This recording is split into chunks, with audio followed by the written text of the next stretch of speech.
Bismillahirrahmanirrahim. Assalamualaikum warahmatullahi wabarakatuh.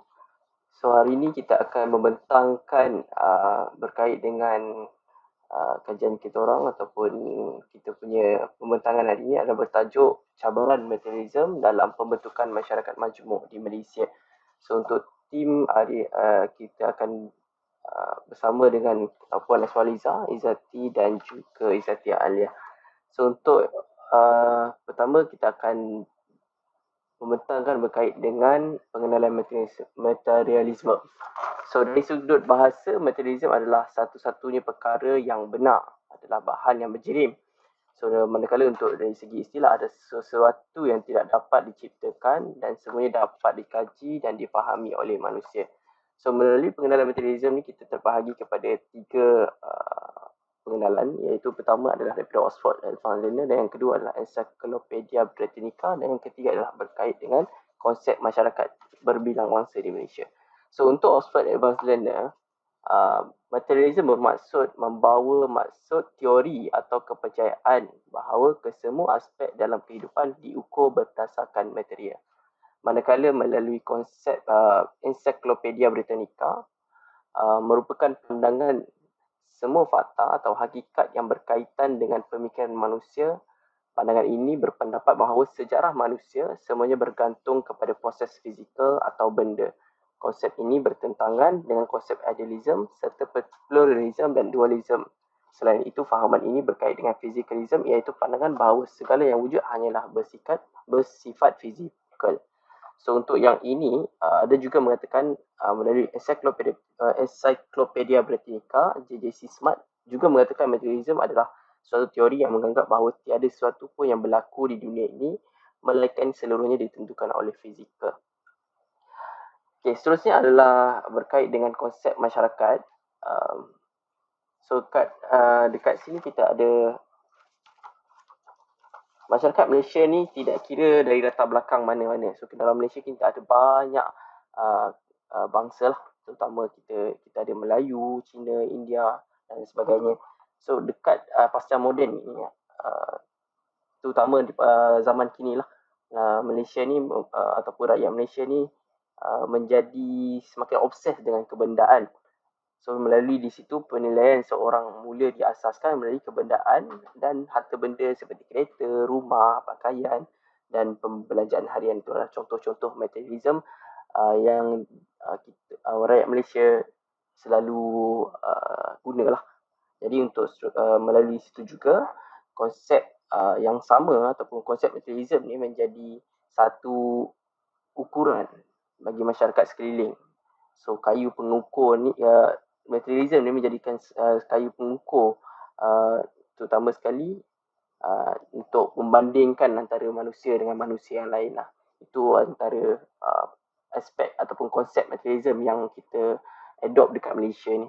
Alright. So seterusnya saya akan forward ataupun serahkan pembentangan ini kepada Puan Eswali. Kita akan terus kepada Puan Eswaliza untuk menerangkan berkait dengan konsep. Saya akan serahkan kepada Izzati. Izzati boleh teruskan dengan konsep materialism. Terima kasih. Okey, terima kasih kepada Zahid. Seterusnya, saya akan bincangkan konsep materialism yang pandangan dan pendapat yang dalam materialism yang boleh dibahagikan dalam pelbagai bentuk perhatian. Antaranya kajian literature. Kajian literature terdapat pada dua pandangan. Kajian literature terhadap materialistik, iaitu konsep materialism by Isaac Newton dan pandangan materialism tokoh intelektual Islam. Konsep materialism bagi Isaac Newton, beliau membangunkan falsafahnya dengan menjadikan penerangan yang berbentuk matematik dan mekanikal pada data-data yang boleh didapati dalam pengalaman setiap hari. Di samping itu, beliau juga menggunakan kaedah analitik, iaitu mengeluarkan kesimpulan daripada uji kaji dan penyelidikan. Sebelum menggunakan kaedah tersebut, kaedah sintesis iaitu guna menggunakan kaedah sintesis, iaitu meramalkan sesuatu fenomena yang akan berlaku pada berserta sebab.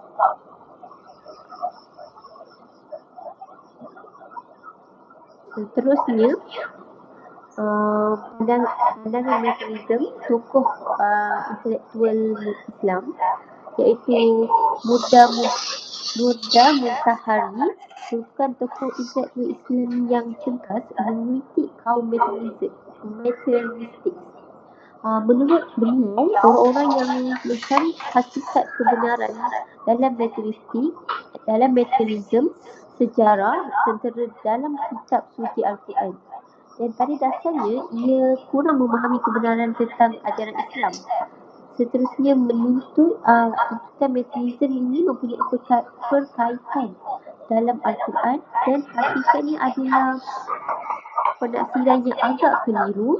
Justru Islam menganggap aliran tersebut hanya tidak sesuai dengan ajarannya, tetapi juga dapat membahayakan baik kepada masyarakat Islam tersebut, diri sendiri ataupun agama. Mungkin dengan munculnya kesamaran dalam pentafsiran mereka yang membuatkan sesuatu ajaran itu membahayakan. Seterusnya, saya akan beri kepada Puan Iswaliza untuk membincangkan tajuk seterusnya.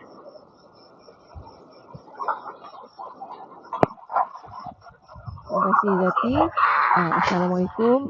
Untuk dari segmen perbincangan, kami telah mengkaji dan mendapati pelbagai aspek berkaitan dengan materialisme yang boleh dibincangkan terutama di Malaysia.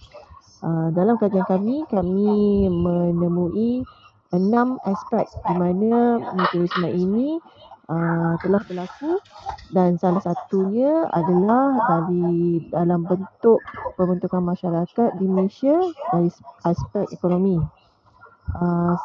Setelah semua orang ketahui bahawa kesemuanya ketahui bahawa Malaysia pernah dijajahi dari pelbagai pihak seperti British, Jepun, dan di samping itu juga penghijrahan imigran ke tanah Melayu juga menjadi faktor perkembangan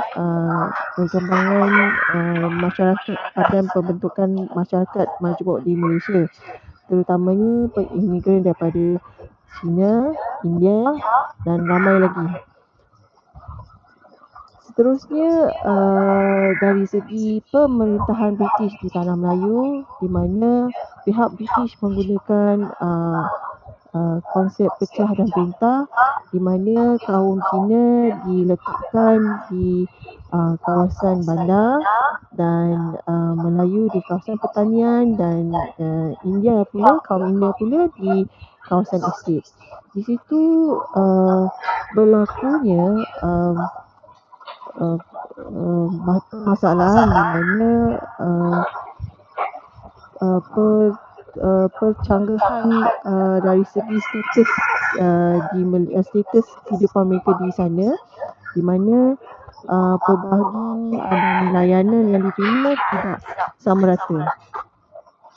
Maka orang Melayu dan India lebih disukai daripada orang Cina, dan mereka dari situ kaum Cina berusaha untuk mendapat kekayaan yang lebih daripada kaum-kaum yang lain. Untuk perbincangan seterusnya, tentangan dari segi politik dan pemusatan kuasa. Dari segi politik, pada masa sebelum selepas kita dijajah dan mencapai kemerdekaan, terdapat juga parti-parti politik yang dibentuk di Malaysia seperti Barisan Nasional, MIC, MCA dan seterusnya. Sifat-sifat parti politik ini keseluruhan atau majoritinya cenderung kepada perkauman. Maksudnya bila Melayu akan dengan kemelayuannya dan Cina pada kaum mereka sendiri dan seterusnya.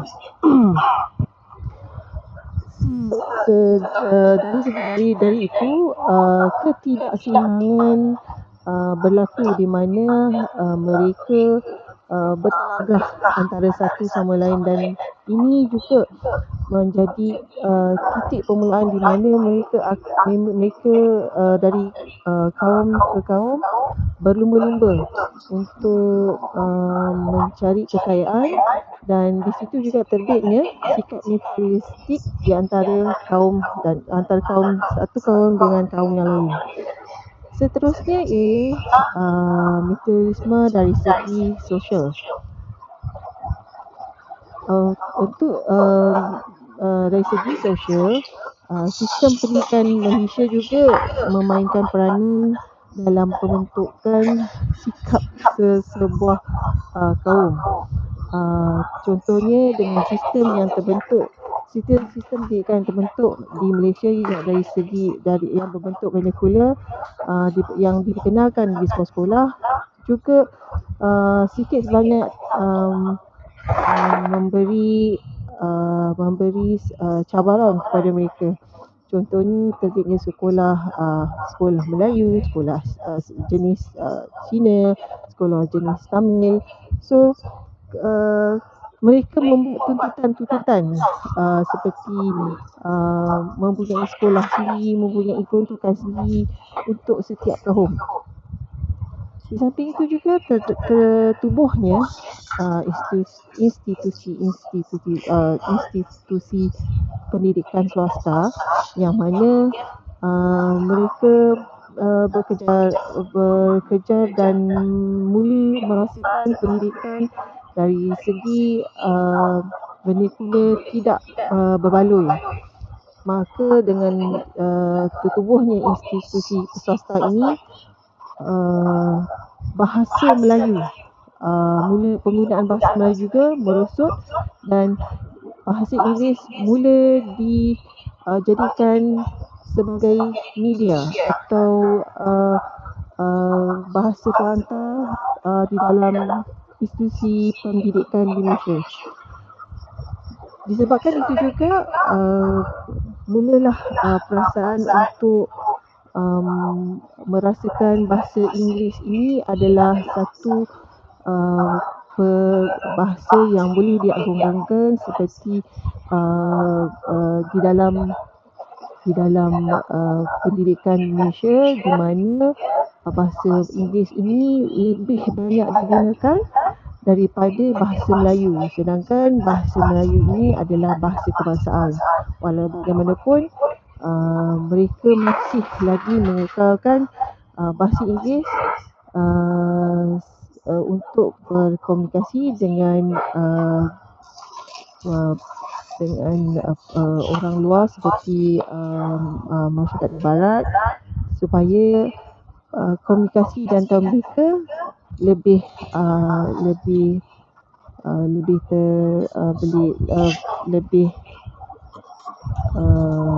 penyampaian mereka lebih tepat dan mencapai apa yang diingini. Jadi dalam hal ini militarisme sedikit sebanyak juga dapat dikatakan bertitik tolak dengan bahasa yang digunakan. Untuk tentangan seterusnya, saya persilakan rakan saya Nur Izzati Alia untuk membentangkan aspek seterusnya. Silakan. Terima kasih Puan Ismailza atas pembentangan masa tadi. Seterusnya saya akan sambung pembentangan dan topik militarisme, iaitu dari aspek bahasa, tentang dari aspek bahasa.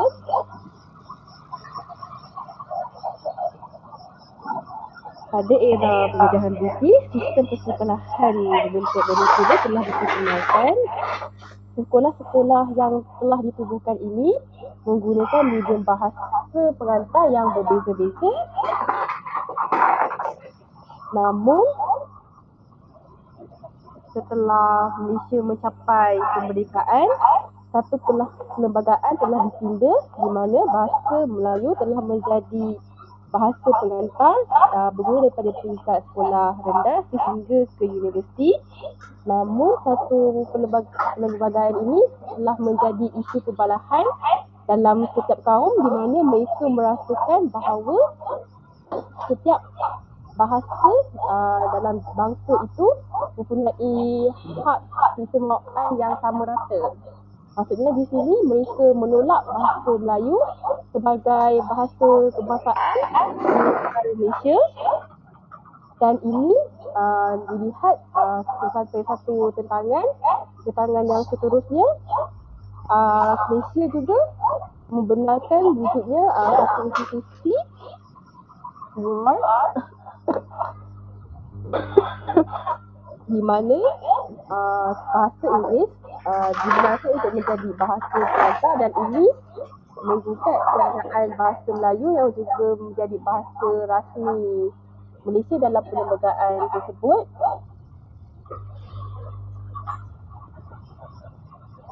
Okey, seterusnya.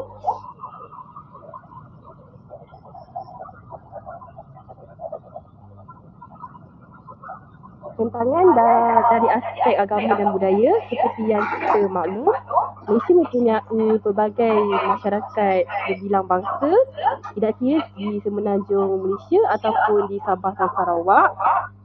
Apa yang menjadi permasalahan dalam membina masyarakat majmuk ini ialah dari segi materialisme, iaitu mereka kurang kefahaman dalam setiap agama, dalam setiap anutan yang diamalkan oleh setiap agama, sehingga menimbulkan salah faham dan prasangka buruk dalam setiap kaum. Perbezaan ini dilihat akan menggugat pembinaan nation, iaitu mereka lebih cenderung untuk memperlihatkan kehebatan ataupun adab Islam setiap kaum masing-masing, sebagai contoh dari aspek makanan, dari aspek kebudayaan dan seterusnya.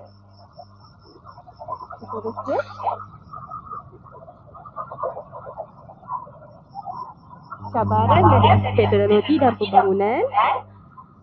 Malaysia kini telah menerima arus pemodenan yang begitu pesat, dan dalam hal ini setiap masyarakat tidak ketinggalan, dan setiap masyarakat dari sekarang tidak berasa tersisih kerana setiap masyarakat kini telah terdedah dengan dunia teknologi.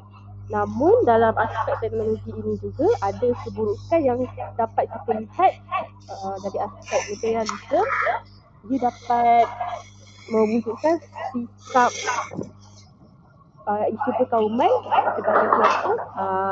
Yang kita lihat berita-berita ini mudah disebarkan. Sebagai contoh, sekiranya video berkaitan dengan pergaduhan antara kaum, ia akan ditonton oleh pelbagai lapisan masyarakat, tidak kira usia, daripada kanak-kanak sehingga dewasa, dan ini juga akan mempengaruhi pemikiran mereka, di mana mereka akan mewujudkan satu perasaan perkauman dalam diri masing-masing. Seterusnya saya akan serahkan pembentangan ini kepada Izzati. Terima kasih. Terima kasih kepada Tia. Saya akan sambungkan tentang cabaran. Terdapat 3 cabaran dalam materialisme yang memberi impak yang banyak dan negatif, terutama dalam kalangan masyarakat. Antaranya cabaran terhadap nilai kerohanian individu.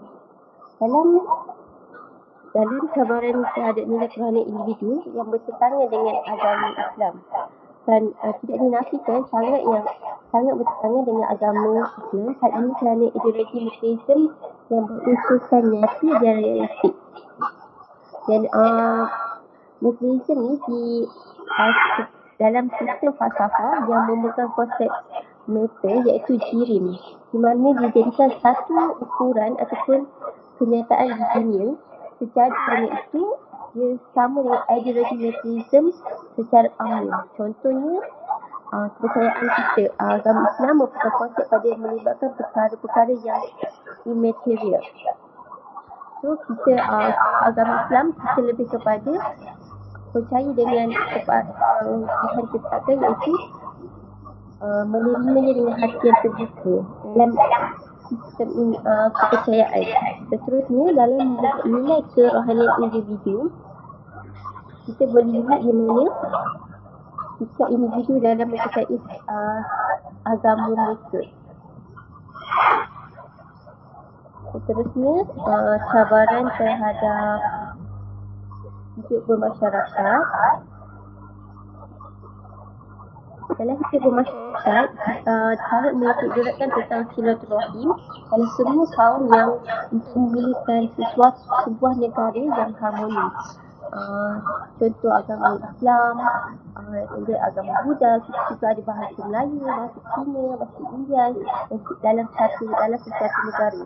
Dan masyarakat sosial itu iaitu hubungan dengan orang lain yang diambil dalam yang bererti salah satu teman. Maka bermaksud masyarakat itu adalah berkait rapat dengan apa yang kita katakan sosial. Dan itu juga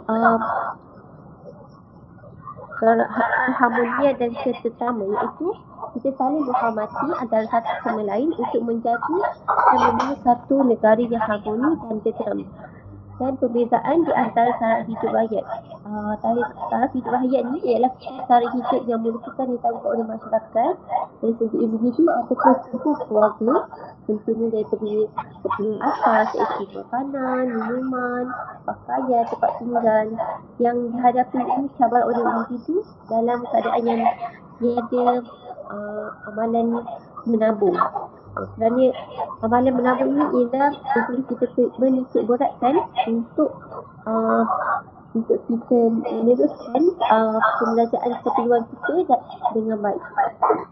Seterusnya, saya minta Kak Ki untuk membincangkan cabaran seterusnya. Terima kasih Sati atas pembentangan sebentar tadi.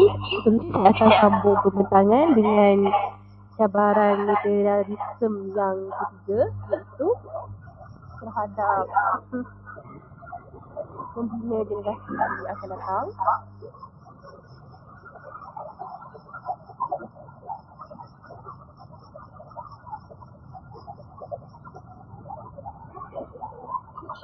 Pada abad ke-21 ini, ia adalah merupakan satu zaman yang penuh dengan pengaruh barat dan budaya-budaya yang kurang sihat.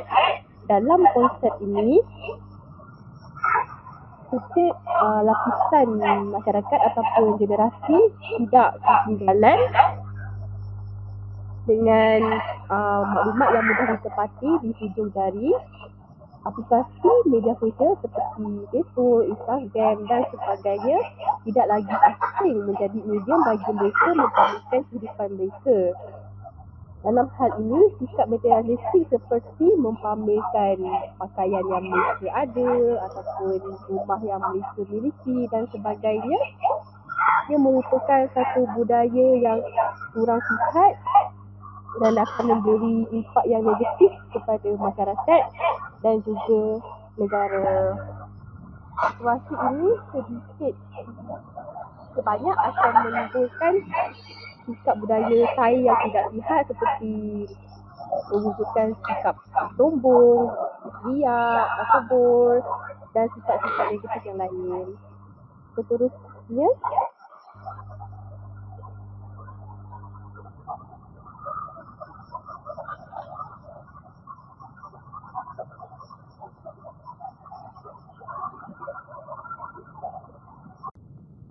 saya akan membincangkan berkenaan dengan solusi berkaitan dengan cabaran yang dihadapi sebentar tadi.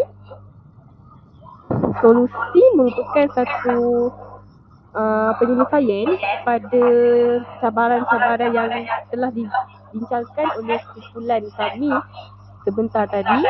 Antara solusi yang kami perolehi terdapat ada 3 solusi, iaitu mewujudkan masyarakat majmuk menerapkan masyarakat berlandaskan Al-Quran serta membina generasi yang cemerlang. Di sini saya akan menerangkan solusi dalam mewujudkan masyarakat majmuk.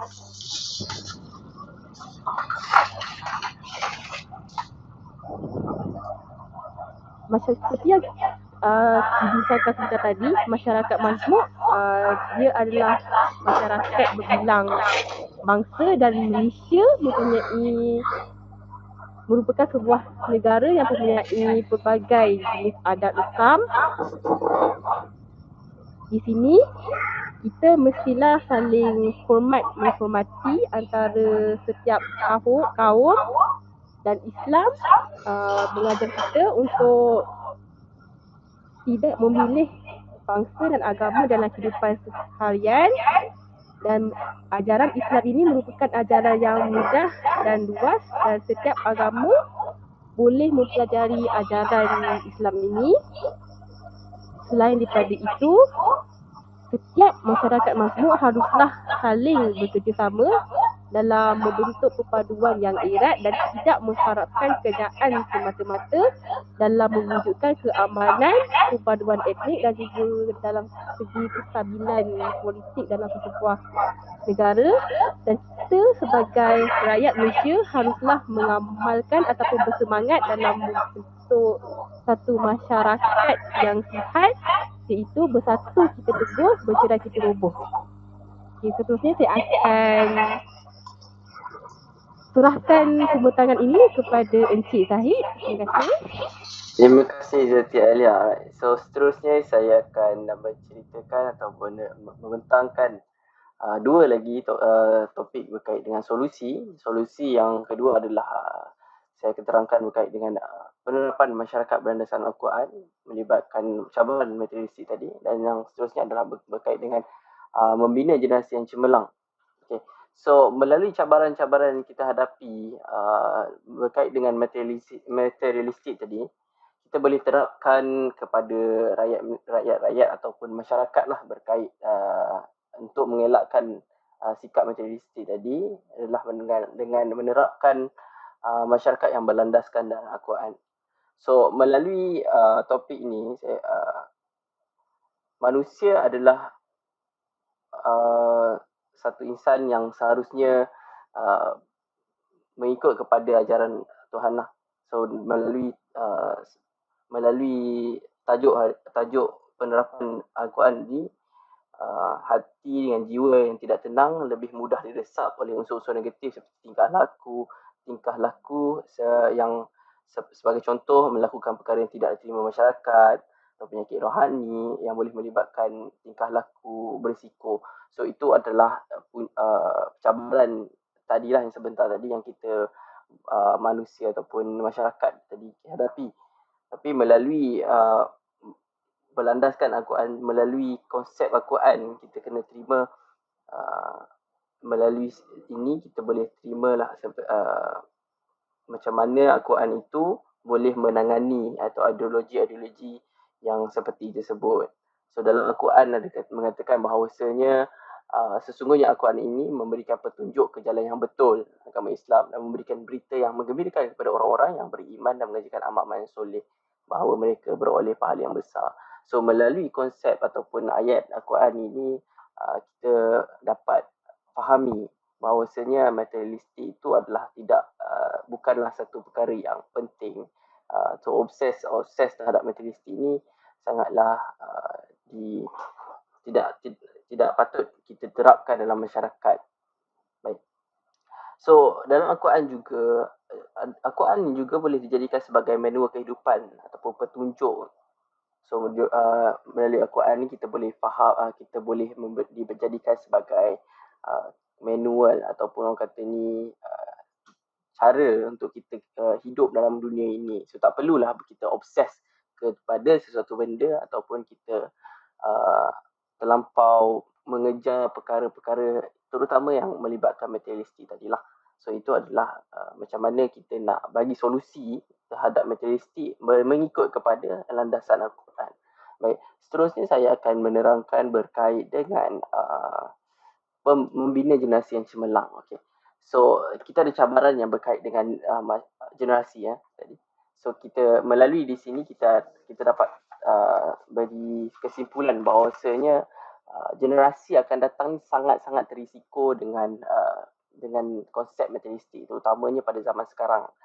So dekat sini ibu bapa adalah saya bahagikan kepada dua solusi. Yang pertama solusi mengenai generasi tadi, yang pertama adalah melalui ibu bapa, yang kedua adalah melalui pihak kerajaan. So ibu bapa adalah peranan dia sangat penting terhadap ibu bapa ni, iaitu seharusnya menerapkan salah satunya adalah konsep zuhud dalam anak mereka. So zuhud ni ada dua maksud. Yang pertama dari segi ada maksud dia adalah dari segi bahasa, berpaling dari atau tidak menginginkan atau juga menginginkan sesuatu terhadap perkara-perkara yang tidak ada nilainya. So konsep zuhud ni mengajar kita untuk tidak melebih-lebih kepada sesuatu, dan juga seharusnya orang kata ni bersyukur dengan apa yang ada di depan mata, dan juga seharusnya merendah diri dengan apa yang ada lah. So itu sepatutnya kita terapkan. Itu dari segi bahasa. Manakala dari segi syarak pula, kita zuhud ni membawa maksud mengambil sesuatu yang hanya ikut kepada keperluan yang halal ataupun yang dibolehkan.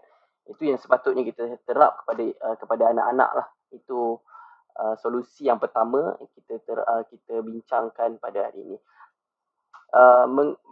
Mengikut kepada zaman sekarang pula, so kita ada teknologi. Kita faham bahawa teknologi ni ada memberi banyak faedah. Kita tahu kita melalui perkembangan teknologi ni banyak perkara yang telah membantu kehidupan seharian kita. Banyak kelebihan, tapi macam mana sekalipun kita kenalah berhati-hati dan berwaspada dengan teknologi yang begitu canggih pada zaman sekarang. So peranan ibu bapa adalah kita boleh memberi mereka ataupun mengawal penggunaan teknologi ini daripada anak-anak lah. Sebagai contoh, kita boleh menyekat laman sesawang yang tak faedah, serta menghadkan penggunaan telefon bimbit. So pada zaman sekarang ni kita tahu anak-anak guna telefon bimbit, kita tengok YouTube dan sebagainya kan. Jadi YouTube tu banyak benda yang tak bagus. Jadi sebagai ibu bapa, terutamanya kepada mereka-mereka yang baru dapat anak kan, macam mana kita nak kontrol anak-anak ni untuk tidak senang lenang untuk dapatkan telefon bimbit tu. Jadi kita kena kawal penggunaan mereka. Itu mungkin adalah salah satu solusi menerusi ibu bapa sebentar tadi. Jadi seterusnya adalah melalui pihak kerajaan. So dari pihak kerajaan ni pun seharusnya ada, orang kata ni, proaktif lah dalam kempen kesedaran. So generasi akan datang ni adalah mereka ni adalah pemimpin zaman yang akan datang. Jadi seharusnya pihak kerajaan proaktif untuk menyediakan platform-platform kesedaran supaya generasi yang akan datang ni lebih terjamin dan memberi manfaat kepada masyarakat masa depan. Itu kita punya target ataupun kehendak lah, supaya rakyat-rakyat ataupun masyarakat generasi yang baru ni boleh memberikan kesan yang baik, dan mungkin satu hari nanti mereka ni lah juga yang akan membina negara kita yang lebih maju, insyaAllah. So seterusnya kita akan pergi kepada kesimpulan yang terakhir. So, saya serahkan semula kepada Puan Eswaliza. Ya, baik, terima kasih. Terima kasih Zahid. Untuk seterusnya ialah kesimpulan. Teori materialisme telah memberikan impak yang besar kepada dunia dan seterusnya telah membawa kebaikan serta keburukan pada manusia zaman ini. Ianya juga telah menjadi budaya hidup kepada segelintir masyarakat di Malaysia. Teori materialisme juga mempunyai banyak kecanggahan dengan kita, terutamanya di Asia Tenggara, kerana orang-orang di Asia Tenggara, terutamanya di Malaysia, menganuti dan hidup dalam pelbagai agama. falsafah militerisme akan memberikan implikasi ke arah kehancuran sistem masyarakat majmuk di Malaysia, dari segi moral dan kepercayaan agama.